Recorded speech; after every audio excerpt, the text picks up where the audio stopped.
नमस्कार। आज आम देखा इंडियन इकोनॉमी डेफिनेशन विषय।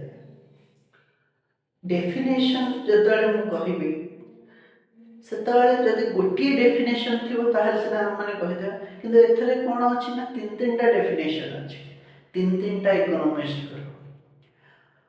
फर्स्ट आदम स्मिथ को मैंने मॉडर्न इकोनॉमिक फादर बोली कहू।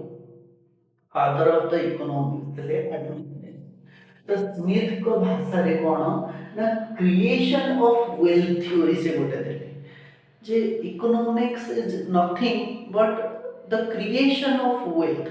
वेल्थ खाली हम क्रिएट करी चलतिबा सेटा हेउची हमर इकोनॉमिक्स रो डेफिनेशन देले कि आडम स्मिथ। तापर आसले मार्शल सी कौन बोले टिके मॉडिफाई कर देले कहे जे इकोनॉमिक्स को खाली वेल्थ क्रिएट करा जाए तार द्वारा वेल्थ द्वारा हमें वेलफेयर मध्य एंश्योर करिया दरकार। तो से कौन कहले create of wealth to get welfare. हमें वेल्थ काहे क्रिएट करिया ना वेलफेयर को अचीव करिया। तापर आसले रोबिना रोबिना कहले स्कार्सिटी ऑफ रिसोर्सेस बोली गोटे थ्योरी देले कहले जे ना तो हम मानको क्रिएशन ऑफ वेल्थ दरकार ना तो हमको वेलफेयर दरकार। हमर गोटे स्कार्सिटी अछि कम पैसा रे केमिति हम माने सब जिंस को मैनेज करिया सेटा कहते स्कार्सिटी। आ गोटे एग्जांपल दे दो देखो मो पाखरे मने कर 100 रुपीस अछि केते टका अछि 100 रुपीस। तो मते कौन करियार अछि फूड खाइयार अछि 100 रुपीस रे फूड ही जीवो ट्रांसपोर्टेशन भी करियार अछि हाँ मैनेज ही जीवो आ तार सहित मते एंटरटेनमेंट मध्य दरकार।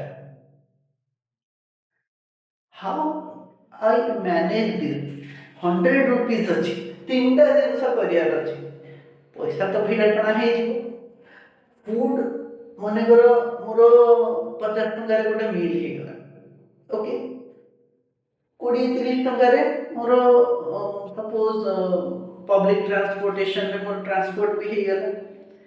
तापर कोन हो बाकी जेतिकी रहिला सेतिकी रे तो एंटरटेनमेंट होउनी तो मु करी।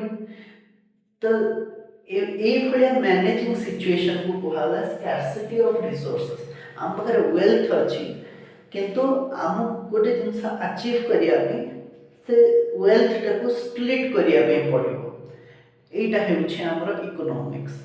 तमे देखिबो जेतेबेले भी तमे निज कथा भाबो तुम पाखरे जेतेबेले सैलरी आसुची तुमे कोन करछो ना सैलरी टाको डिवाइड करछो एटा हमर हेल्थ पई जीवो गोटे एजुकेशन पई जीवो एटा हमर ए जिंस पई जीवो एन सब बजेटिंग करूछ गोटे गोटे पार्ट करूछ सब जिंस को।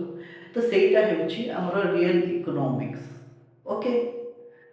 हमर 4 फैक्टर ऑफ प्रोडक्शन अछि प्रोडक्शन करियर जदि अछि ताहले हमु चारटा जिंस दरकार गोटे दरकार लैंड गोटे दरकार कैपिटल गोटे दरकार एंटरप्रेन्योर गोटे दरकार लेबर। लैंड कौन व्हाट इज लैंड लैंड गोटे भूमि रो गोटे गोटे जागाटे हमको दरकार गोटे भूमि दरकार जोठी कि ना कि हम गोटे सेटअप लगे परिया कौन भाई सेटअप लगे कारण सेटअप लगेला मात्रे कि हमर सेठु ना किछि फैक्ट्री लागला हबो तो फैक्ट्री लागला माने सेठु ना हमर अर्निंग स्टार्ट हबो। तारपरे खाली कौन फैक्ट्री लगे देले हबो नेक्स्ट जिंस वाला कैपिटल पूंजी बद्ध थिबा दरकार सबसे बड़ा रुपया कहते ना तो सबुठु बड़ा होला पैसा तो कैपिटल हमको दरकार पूंजी न हेले कोन सेटअप लागि परियो ना। नेक्स्ट हला एंटरप्रेन्योर अच्छा जदि एंटरप्रेन्योरशिप जदि न आसिला ताहले तो हे परिबो नाही लैंड अछि हम पाखरे कैपिटल अछि एंटरप्रेन्योर भी दरकार एंटरप्रेन्योरशिप न हेले हम माने किछ कर परियानी।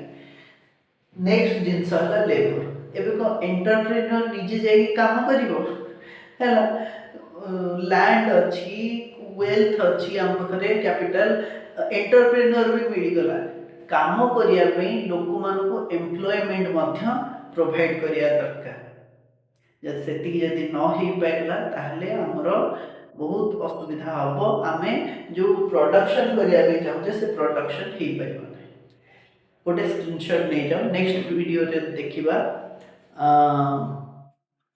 नेक्स्ट वीडियो रे आमे माइक्रो और मैक्रो इकोनॉमिक्स पढ़